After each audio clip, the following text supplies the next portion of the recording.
శ్రీమాత్రే నమ. జయ గురు దత్తాత్రేయ నమ. ఈ వీడియోలో మనం వృశ్చిక రాశి వారికి జూన్ 8వ తారీఖు నుంచి 14వ తారీఖు మధ్యలో జరగబోయే వార ఫలాలు పరిశీలిద్దాం. మరి ఈ వారం నుంచి వృశ్చిక రాశి వారికి ఒక విధమైనటువంటి కాన్ఫిడెన్సు, ధైర్య సాహసాలు ఏర్పడడం జరిగింది. అంటే రాశ్యాధిపతి కుజుడు దశమ స్థానంలో దిగ్బలుడై ఉన్నాడు. అలాగే మన వృశ్చిక రాశి వారికి ఇంకొక రాశ్యాధిపతి అయినటువంటి కేతువు, ఈ రెండు కూడా దశమ స్థానంలో సింహరాశిలో కలయడం. ఈ కలయిక సుమారు ఒక 40-45 రోజులు ఉండే అవకాశం ఉంటుంది. దీని కారణం వల్ల వృశ్చిక రాశి వారికి పర్మనెంట్ ఉద్యోగం లాంటిది వచ్చే అవకాశం ఉన్నది. అంటే ఎవరైతే టెంపరీగా ఉంటారో వాళ్ళు ప్రయత్నం చేయడం వల్ల గవర్నమెంట్ సర్వీస్ లాంటిది వచ్చే అవకాశం ఉంది. అలాగే అటు రాజకీయ రంగంలో ఉన్న, మెడికల్ రంగంలో ఉన్న, ఏ రంగంలో అయితే ఉండనివ్వండి, మీలో ఉన్నటువంటి ప్రతిభకు తగిన గుర్తింపు రావడం జరుగుతుంది. అలాగే ఒక స్థిరమైనటువంటి ఆదాయ మార్గాలు కూడా వచ్చే అవకాశం ఉంది. దాంతోపాటు కూడా కొత్త అవకాశాలు రావడం జరుగుతూ ఉంటుంది. అంటే గతంలో మీరు ఏదైనా చిన్న చిన్న ఉద్యోగాలు లాంటివి ఏమైనా చేస్తుంటే దాని నుంచి బయటపడి ఒక చెప్పుకోదగ్గ గౌరవప్రదమైనటువంటి ఉద్యోగ అవకాశాలు రావడం జరుగుతుంది. అంటే ఉద్యోగంలో మార్పు ఉంది, అభివృద్ధి కూడా ఉంది. కాబట్టి ఆ ప్రయత్నం మీరు చేయడం వల్ల చాలా వరకు మీకు కలిసి వచ్చే అవకాశం ఉంది. దాంతోపాటు ఈ వారం నుంచి మీకు ఆదాయం కూడా పెరిగే అవకాశం ఉన్నది.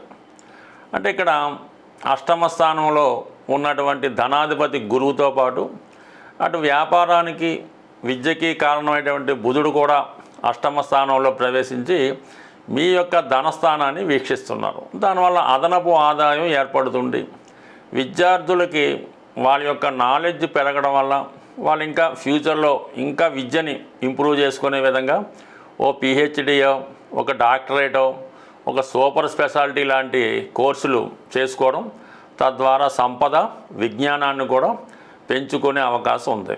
తద్వారా మీ కుటుంబ ఆదాయం కూడా పెరిగే అవకాశం ఉన్నది. అంటే మీ యొక్క ఆదాయంతో పాటు మీ కుటుంబంలో ఒకరికి ఉద్యోగ అవకాశం వల్ల అయితేనే, స్టైఫండ్ అయితేనే, ప్రభుత్వ పథకాల వల్ల అయితేనే వారికి ఆదాయం పెరగడం వల్ల తద్వారా మీకు కూడా కొంత ఫైనాన్షియల్ బర్డెన్ తగ్గే అవకాశం ఉంది. అయితే ఈ వారంలో సుమారుగా ఏదో ఒక పుణ్య కార్యక్రమం, ఒక శుభ కార్యక్రమం మీ కుటుంబంలో జరిగే అవకాశం ఉంది. లేదా కుటుంబ సమేతంగా మీరు ఏదైనా ఒక పుణ్యక్షేత్రాన్ని దర్శించడం కానీ, ఒక ఫంక్షనో, ఒక పెళ్ళో ఇలాంటి వాటిలో పాల్గొనడం కూడా జరిగే అవకాశాలు ఉన్నాయి. మొత్తం మీద అంటే కుటుంబ విషయాలు, ఆర్థిక విషయాలు, విద్యా విషయాలు బాగున్నాయి. ఉద్యోగ సంబంధించిన విషయాల్లో తప్పనిసరిగా మార్పు వచ్చినప్పటికీ కూడా దాంట్లో స్టెబిలిటీ ఏర్పడే అవకాశం ఉన్నది. ఇక చతుర్థంలో ఉన్నటువంటి రాహు చాలా వరకు మీరు ఈ గృహంలో పాత వస్తువులు లాంటివి కానీ ఏవైనా ఉంటే వాటిని కొత్తగా మార్చుకునే అవకాశం ఉంది. అలాగే విదేశంలో ఉన్నటువంటి మీ బంధువులు కానీ, అలాగే మీ యొక్క కుటుంబ సభ్యులు ఎవరన్నా ఒకసారి మళ్ళీ విజిట్ చేయడం వల్ల ఇండియా వారు మీరు కలుసుకోవడం కానీ, మొత్తం మీద కొన్ని విదేశ వ్యవహారాలు కలిసి వస్తాయి. గృహంలో ఉన్నటువంటి సౌకర్యాలు పెంచుకునే ప్రయత్నం జరుగుతుంది. ఓవరాల్గా ఇది అంతా కూడా అనుకూలంగా ఉంది. 6వ స్థానంలో ఉన్నటువంటి శుక్రగ్రహ సంచారం వల్ల స్త్రీలతో విరోధం రాకుండా చూసుకోవడం మంచిది. బట్ ఏదైనా ఎవరికైనా ఆర్థిక పరంగా బాగుండాలంటే ఎట్టి పరిస్థితుల్లో కూడా మీరు స్త్రీలతో విరోధం పెట్టుకోకూడదు. అది భార్యతో అయినా సరే ఇది వర్తిస్తూ ఉంటుంది. సప్తమ స్థానంలో రవిగ్రహ సంచారం, సప్తమాధిపతి 6లో ఉండడం వల్ల వైవాహిక జీవితంలో కొద్దిపాటి సమస్యలు, ఇబ్బందులు, ఎడబాట్లు వచ్చే అవకాశం ఉంది. టెంపరీగా కొన్ని రోజుల పాటు మ్యూచువల్గా ఇద్దరి మధ్య అభిప్రాయ భేదాలు కూడా వచ్చే అవకాశం ఉంది. ఇవన్నీ కూడా మీకు ఈ సప్తమాధిపతి అయినటువంటి శుక్రుడు 2 పాపగ్రహాల మధ్య పడడం, సప్తమంలో రవిగ్రహ సంచారం వల్ల కొన్ని ఈగో ప్రాబ్లమ్స్ లాంటివి వచ్చే అవకాశం ఉంది. బట్ ఏదైనా పంచమంలో శని చాలా వరకు వివాహ ప్రయత్నాలు వాయిదా పడుతుంటాయి. స్పెక్యులేషను, షేర్ మార్కెట్లో ఎక్కువగా నష్టాలు రావడం జరుగుతూ ఉంటుంది. ముఖ్యంగా ఈ వృశ్చిక రాశి, వృశ్చిక లగ్నం వారు కంపల్సరీగా మీ యొక్క ప్రయత్నాలు వాయిదా పడుతుంటే మీరు నివసిస్తున్నటువంటి గృహంలో, అది అద్దిల్లైనా సొంత ఇల్లైనా, మరి ఆగ్నేయ సంబంధించినవి దక్షిణ దిక్కు సంబంధించినటువంటి వాస్తుపరమైన దోషాలు కంపల్సరీగా ఉంటాయి ఈ సమయంలో. వాటిని సరి చేసుకోవడం వల్ల మీ యొక్క ఏదైతే అడ్డు తగులుతున్నాయో, ఏ ప్రయత్నం అయితే వాయిదా పడుతుందో అవి సజావుగా సాగడానికి అవకాశం ఉంది. కాబట్టి ఈ విధంగా మీరు ఒక్కసారి మీ యొక్క ఇంప్రూవ్మెంట్ కోసం ఈ దక్షిణ దిక్కు, దక్షిణ ఆగ్నేయం ఈ వాస్తు దోషాలను కూడా సరి చేసుకుంటే ఆటోమేటిక్గా గ్రహాలన్నీ అనుకూలంగా ఉన్నాయి. కాబట్టి మీ అభివృద్ధి ఫ్యూచర్ ఇంకా బాగుండే అవకాశం ఉంది. స్వస్తి. ఇప్పుడు ఉన్నటువంటి ఈ గ్రహస్థితి ప్రకారం ఈ కుజ కేతువుల కలయిక చాలా వరకు ప్రతి ఒక్క వారికి కూడా ఆర్థికపరమైనటువంటి సమస్యలు కంపల్సరీగా ఏర్పడుతుంటాయి. ఆర్థికపరమైనటువంటి ఒత్తిడి ఎక్కువగా ఉంటుంది. అంటే ఏదైనా వాళ్ళ అవసరాలను బట్టి మీకు గతంలో వాళ్ళు ఇచ్చినటువంటి ధనం వాళ్ళు వసూలు చేయొచ్చు. మీకు రావాల్సిన ధనం రావాలన్నా ఈ సమయంలో ఒక చక్కని రెమెడీ ఉంది. అంటే ఈ రెమెడీ మనకి రేపు అంటే ఆల్రెడీ స్టార్ట్ అయింది. జూన్ 7వ తారీఖు నుంచి సుమారుగా 45 రోజుల వరకు ఈ రెమెడీ పనిచేస్తూ ఉంటుంది. ఇదేంటంటే మెయిన్ అప్పులు తీరడానికి, అప్పు దొరకడానికి, భూమి సంబంధించిన సమస్యలు పరిష్కారానికి, అన్నదమ్ముల మధ్య ఉన్నటువంటి ప్రాబ్లమ్ సాల్వ్ అవ్వడానికి, వివాహం తొందరగా అవ్వడానికి, భార్యాభర్తల మధ్య ఉన్నటువంటి ఇబ్బందులు తొలగడానికి, ఎవరైతే ఇబ్బంది ఫేస్ చేస్తున్నారో వారు ఈ రెమెడీ చేయవలసి ఉంటుంది. ఇది విఘ్నేశ్వరుడు సంబంధించింది. కామన్గా వినాయకుడు అనేక రకాల రూపాల్లో దొరుకుతాయి. అంటే ఎరుపు రంగుతో తయారు చేయడం అంటే ఏదన్నా ఒక చెక్కతో తయారు చేసిందన్నా, అది తెల్ల జిల్లేడు అవ్వచ్చు, లేదంటే వేపతో అవ్వచ్చు.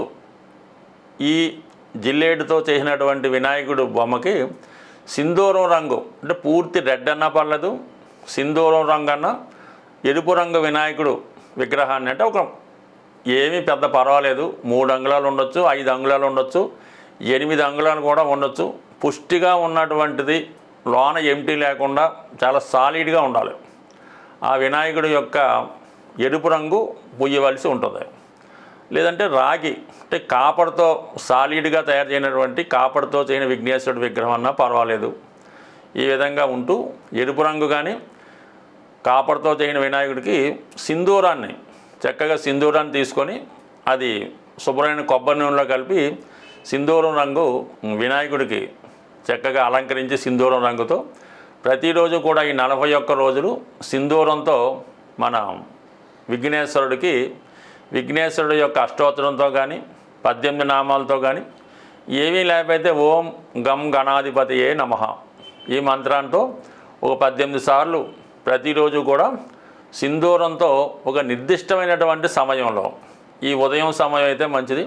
కొద్దిగా పరిజ్ఞానం ఉన్నవాళ్ళు ఈ కుజహోరలో కానీ గురుహోరలో కానీ అలా కూడా చేసుకోవచ్చు. బట్ ఏదైనా ప్రాతకాలంలో సింధూరం పూసినటువంటి విఘ్నేశ్వరుడి యొక్క నామాలతో కేవలం సింధూరంతోనే పూజించి ఒక 5 అరటిపళ్ళు ప్రతిరోజు 5 అరటిపళ్ళు నైవేద్యం పెట్టి స్వామిని మనసారా పూజించడం వల్ల ఈ 41 రోజుల్లో కొన్ని అద్భుతాలు మీకు జరుగుతూ ఉంటాయి. అలాగే అప్పుడప్పుడు నానబెట్టినటువంటి శనగలు నైవేద్యంగా పెట్టి ఎవరైనా పేరెంటాలకు కానీ పిల్లలకు కానీ పంచిపెట్టడం వల్ల కూడా జరుగుతుంది. అలాగే వడపప్పు కొన్ని రోజులు వడపప్పు కూడా నైవేద్యంగా పెట్టి అది పంచిపెట్టడం వల్ల ఈ 41 రోజులు అంటే ఇది ఎప్పుడు ప్రారంభించాలి, ఎప్పుడు ఎండవాలని పర్లేదు. ఏదైనా ఒక మంచి రోజు మీకు అనుకూలమైనటువంటి సాధనతాల్లో ఈ చిన్న రెమెడీ మనస్ఫూర్తిగా చేయడం వల్ల దీనికి నియమాలు లేవు. ఆడవాళ్ళు, మగవాళ్ళు, పిల్లలు అందరూ కూడా చేసుకోవచ్చు. మీ ఆహారపు అలవాట్లు కూడా మార్చుకునే పని లేదు. చక్కగా నిష్ఠతో చేయడం వల్ల 100% ఏదైనా కుజుడికి సంబంధించినటువంటి సమస్య అంటే కేతువుతో కలిసి ఉండడం వల్ల విఘ్నేశ్వరుడు అనుగ్రహంతో కంప్లీట్గా సక్సెస్ అవ్వడం జరుగుతుంది. స్వస్తి.